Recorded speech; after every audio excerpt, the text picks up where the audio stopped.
A Bíblia Sagrada, versão Almeida século XXI. Primeira Epístola de Pedro. Capítulo 1. Pedro, apóstolo de Jesus Cristo, aos eleitos peregrinos da dispersão no Ponto, Galácia, Capadócia, Ásia e Bitínia, eleitos segundo a presciência de Deus Pai, pela santificação do Espírito, para a obediência e a aspersão do sangue de Jesus Cristo. Graça e paz vos sejam multiplicadas. Bendito seja o Deus e Pai de nosso Senhor Jesus Cristo, que nos regenerou para uma viva esperança, segundo a sua grande misericórdia, pela ressurreição de Jesus Cristo dentre os mortos, para uma herança que não perece, não se contamina nem se altera, reservada nos céus para vós, que sois protegidos pelo poder de Deus, mediante a fé, para a salvação preparada para se revelar no último tempo. Nisso exultais, ainda que agora sejais necessariamente afligidos por várias provações por um pouco de tempo, para que a comprovação da vossa fé, mais preciosa do que o ouro que perece, embora provado pelo fogo, redunde em louvor, glória e honra na revelação de Jesus Cristo. Pois, sem tê-lo visto, vós o amais e, sem vê-lo agora, crendo, exultais com a alegria inexprimível e cheia de glória, alcançando o objetivo da vossa fé, a salvação da vossa alma. Foi essa salvação que os profetas examinaram e dela procuraram saber com cuidado, profetizando sobre a graça destinada a vós, indagando qual o tempo ou ocasião que o Espírito de Cristo, que estava neles, indicava ao predizer os sofrimentos que sobreviriam a Cristo e a glória que viria depois desses sofrimentos. A eles foi revelado que era para vós, e não para si mesmos, que eles ministravam essas coisas, que agora vos foram anunciadas por aqueles que, pelo Espírito Santo enviado do céu, vos pregaram o Evangelho. Até mesmo os anjos desejam examinar tais coisas. Portanto, com o entendimento pronto para entrar em ação, tende autocontrole e esperar inteiramente na graça que vos é oferecida na revelação de Jesus Cristo. Como filhos obedientes, não vos amoldeis aos desejos que tinhais em tempos passados na vossa ignorância, mas sede vós também santos em todo o vosso procedimento, assim como é santo aquele que vos chamou. Pois está escrito: sereis santos, porque eu sou santo. E andar com temor, durante o tempo da vossa peregrinação, se chamais de Pai aquele que julga segundo as obras de cada um, sem discriminação de pessoas, sabendo que não foi com coisas perecíveis, como prata ou ouro, que fostes resgatados da vossa maneira fútil de viver, recebida por tradição dos vossos pais. Mas fostes resgatados pelo precioso sangue, como de um cordeiro sem defeito e sem mancha, o sangue de Cristo, conhecido já antes da fundação do mundo, mas manifestado no fim dos tempos em vosso favor. Por intermédio dele credes em Deus, que o ressuscitou dentre os mortos e lhe deu glória, de modo que vossa fé e esperança estejam em Deus. Assim, já que tendes a vossa vida purificada pela obediência à verdade que leva ao amor fraternal não fingido, amai uns aos outros de todo o coração. Fostes regenerados não de semente perecível, mas imperecível, pela palavra de Deus, que vive e permanece. Porque toda pessoa é como a relva, e toda a sua glória, como a flor da relva. Seca-se a relva, e cai a sua flor, mas a palavra do Senhor permanece para sempre. E essa é a palavra que vos foi evangelizada. Capítulo 2. Portanto, deixando toda a maldade, todo engano, fingimento, inveja e toda difamação, desejai o puro leite espiritual, como bebês recém-nascidos, a fim de crescerdes por meio dele para a salvação, se é que já provastes que o Senhor é bom. Chegando-vos a ele, a pedra viva, rejeitada pelos homens, mas eleita e preciosa para Deus, vós também, como pedras vivas, sois edificados como casa espiritual para serdes sacerdócio santo, a fim de oferecer sacrifícios espirituais aceitáveis a Deus, por meio de Jesus Cristo. Por isso, a Escritura diz: ponha em Sião uma pedra angular, eleita e preciosa. Quem nela crer não será desapontado. Assim, para vós, os que credes, ela é preciosa, mas, para os descrentes, a pedra que os construtores rejeitaram foi colocada como principal, a pedra angular, e como pedra de tropeço e rocha que causa o queda, porque eles tropeçam na palavra, por serem desobedientes, mas para isso também foram destinados. Mas vós sois geração eleita,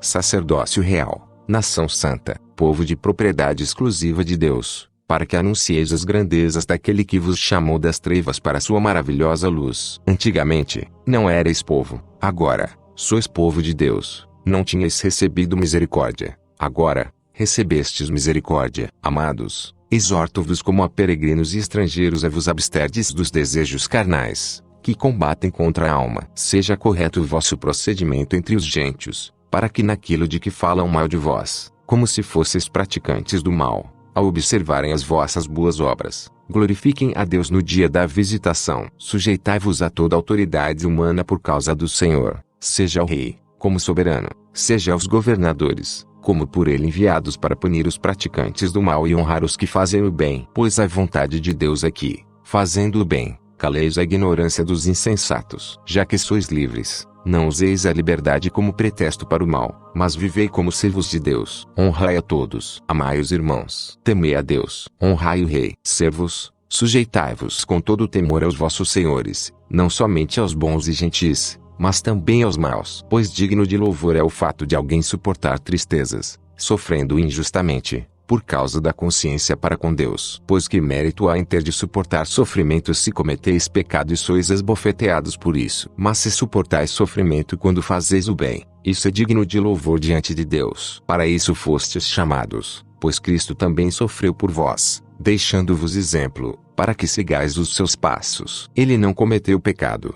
nem engano algum foi achado na sua boca. Ao ser insultado, não retribuiu insulto. Quando sofria, não ameaçava, mas entregava-se àquele que julga com justiça. Ele mesmo levou nossos pecados em seu corpo sobre o madeiro, para que, mortos para os pecados, pudéssemos viver para a justiça. Pelas suas feridas fostes sarados. Porque vivíeis como ovelhas desgarradas, mas agora retornastes ao pastor e bispo da vossa alma. Capítulo 3. Mulheres, do mesmo modo, cada uma de vós seja submissa ao marido, para que também, se alguns deles não obedecem à palavra, sejam ganhos sem palavra alguma pela conduta de sua mulher, ao observar em vós a conduta pura em temor. O que vos torna belas não deve ser o enfeite exterior, como as tranças dos cabelos, as joias de ouro ou o luxo dos vestidos, mas sim o íntimo do coração, com um espírito gentil e tranquilo, que não pereça e tem muito valor diante de Deus. Pois, no passado, as santas mulheres que esperavam em Deus também se enfeitavam assim e estavam submissas ao marido. Era dessa forma que Sara obedecia a Abraão,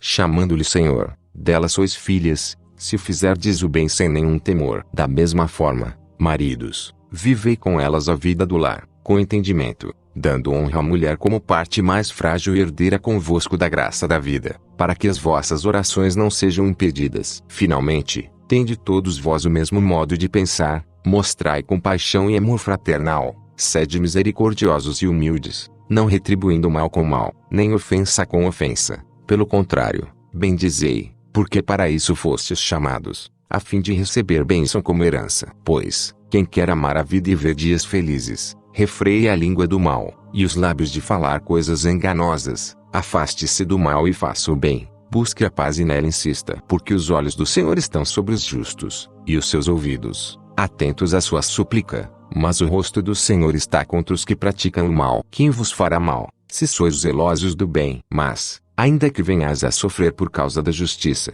sereis abençoados. Não temais suas ameaças, nem vos alarmeis. Antes, reverenciai a Cristo como Senhor no coração. Estais sempre preparados para responder a todo o que vos pedir a razão da esperança que há em vós. Mas fazei isso com mansidão e temor, tendo boa consciência, para que os que caluniam o vosso bom procedimento em Cristo fiquem envergonhados naquilo de que falam mal de vós. Porque, se a vontade de Deus assim o decretar, é melhor que sofrais fazendo o bem do que o mal. Porque também Cristo morreu uma única vez pelos pecados, o justo pelos injustos, para levar-nos a Deus, morto na carne, mas vivificado pelo Espírito, no qual também foi e pregou aos espíritos em prisão, os quais, noutro tempo, foram rebeldes, quando a paciência de Deus esperava enquanto a arca era construída nos dias de Noé. Poucas pessoas, isto é, 8, salvaram-se nela por meio da água, que, prefigurando o batismo, agora também vos salva, o qual não é a remoção da impureza da carne, mas a promessa de uma boa consciência para com Deus, pela ressurreição de Jesus Cristo, o qual, tendo subido ao céu, está à direita de Deus, e a ele sujeitaram-se os anjos, as autoridades e os poderes. Capítulo 4. Portanto, uma vez que Cristo sofreu na carne, armai-vos também desse mesmo pensamento, pois aquele que sofreu na carne já está livre do pecado, para que, no tempo que ainda vos resta na carne, não continueis a viver para os desejos dos homens, mas para a vontade de Deus. Porque basta que no tempo passado tenhais cumprido a vontade dos gentios, andando em libertinagem, prazeres, embriaguez, orgias, bebedeiras e idolatrias repulsivas. Eles acham estranho que não vos juntais a eles na mesma carreira desenfreada de licenciosidade e vos difamam. Terão de prestar contas àquele que está pronto para julgar os vivos e os mortos. Pois é por isso que o Evangelho foi pregado também aos mortos, para que, embora julgados segundo os homens quando na carne, vivam segundo Deus pelo Espírito. Mas já está próximo o fim de todas as coisas. Portanto, tende bom senso e estai alertas em oração. Antes de tudo, tende profundo amor uns para com os outros, porque o amor cobre um grande número de pecados. Sede hospitaleiros uns para com os outros, sem vos queixar. Servi uns aos outros conforme o dom que cada um recebeu, como bons administradores da multiforme graça de Deus. Se alguém fala, fale como quem comunica as palavras de Deus. Se alguém serve, sirva segundo a força que Deus concede, para que em tudo Deus seja glorificado por meio de Jesus Cristo, a quem pertencem a glória e o domínio para todos sempre. Amém. Amados, não estranheis a provação que como fogo vos sobrevém, como se vos estivesse acontecendo alguma coisa estranha. Mas alegrai-vos por serdes participantes dos sofrimentos de Cristo, para que também vos alegreis e exulteis na revelação da sua glória. Se sois insultados por causa do nome de Cristo, sois abençoados, porque sobre vós repousa o Espírito da glória, o Espírito de Deus. Mas nenhum de vós sofra como homicida, ladrão, praticante do mal, ou como quem se intromete em negócios alheios. Mas, se sofrer como cristão,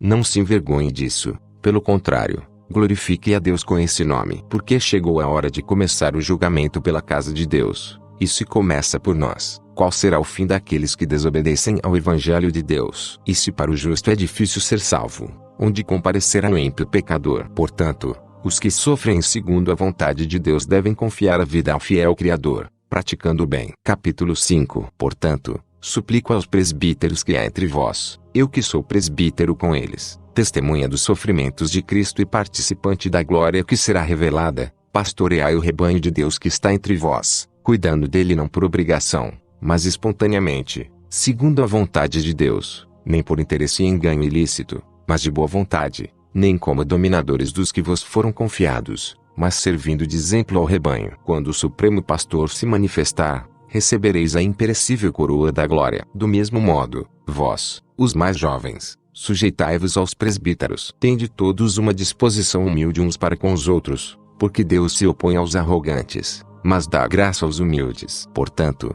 humilhai-vos sob a poderosa mão de Deus, para que ele a seu tempo vos exalte, lançando sobre ele toda a vossa ansiedade, pois ele tem cuidado de vós. Tende bom senso e estai atentos. O diabo, vosso adversário, anda em derredor, rugindo como leão que procura o quem possa devorar. Resisti-lhe firmes na fé, sabendo que os mesmos sofrimentos estão acontecendo entre vossos irmãos no mundo. E o Deus de toda a graça, que em Cristo vos chamou à sua eterna glória, depois de haverdes sofrido um pouco, ele mesmo vos haverá de reabilitar, confirmar, fortalecer e alicerçar. A ele seja o domínio para todos sempre. Amém. Por intermédio de Silvano, que considero nosso fiel irmão, escrevo de forma abreviada, exortando e testemunhando que esta é a verdadeira graça de Deus. Nela permanecei firmes. Aquela que é coeleita convosco, que está na Babilônia, vos cumprimenta, como também meu filho Marcos. Cumprimentai-vos uns aos outros com um beijo de santo amor. Paz seja com todos vós que estáis em Cristo. O presente audiobook não tem qualquer motivação ou intuito comercial. Tem apenas como objetivo ajudar a muitas pessoas, especialmente aqueles que têm deficiência visual, analfabetismo ou outras dificuldades de leitura. Por sua vez, tem como intuito, igualmente, ser uma ferramenta, não comercial, para a evangelização. Que Deus o abençoe. Só lhe deu glória.